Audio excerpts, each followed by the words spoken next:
बुवा मम्मी हुनुहुन्छ अब त्यही हो एउटा बहिनी छ एउटा लाटी बहिनी छ त्यही हो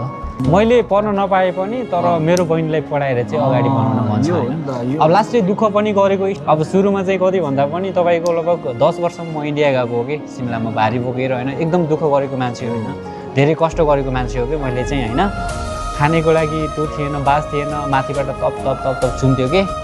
अब घरको सानो थियो पश्चिम कालीमेटी हुँदाखेरि हैन एकदम धेरै दुःख के धेरै सङ्घर्षहरू ढुङ्गाहरू फरेन कि हैन लेबर काम गरेन कि हेल्पर काम गरेन कि सबै काम गरेर एकचोटि मम्मीलाई पनि फेरि अपरेसन दुईचोटि भएको एकचोटि घाँटीमा र एकचोटि नाकमा भएको तर त्यो पनि कसैलाई भनेन मैले आफै दुःख गरेर आफै गरेको के अहिले ठिक छ अहिले अलि बिसेक भए